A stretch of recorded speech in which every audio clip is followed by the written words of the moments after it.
The title of the chapter this week is Reaction, Revolution, and Romanticism. There's a lot going on in that title, and there's an awful lot going on in the chapter. You've got a lot of people, movements, ideologies, geographic area, just a lot of different events. And so this study guide has been designed to really try to focus your attention, to try to make sure that you're going to use your time and your efforts in the best possible way, and all this stuff is going to fit together in a really understandable, coherent kind of way.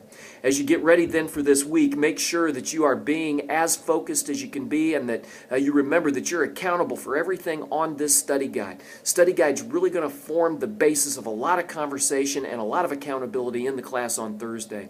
Something else that we ought to talk about in the video this week, don't forget that there's a discussion board. It's been a while since we've done that.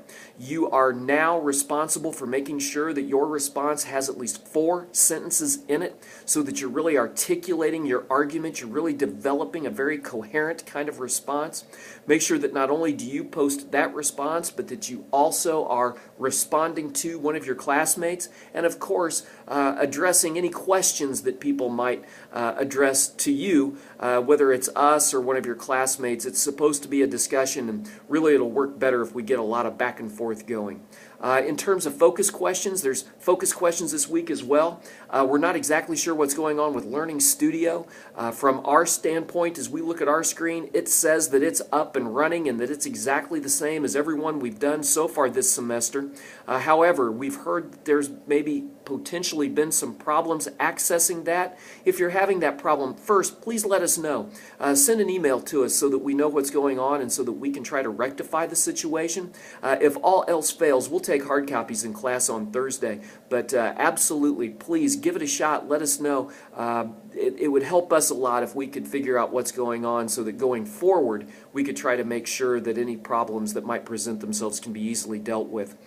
Finally, please do bring 2 or 3 essay topics to class on Thursday. We're getting ready for that second essay. You just finished the first one, but you know the semester goes very quickly, so now it's time for the second one.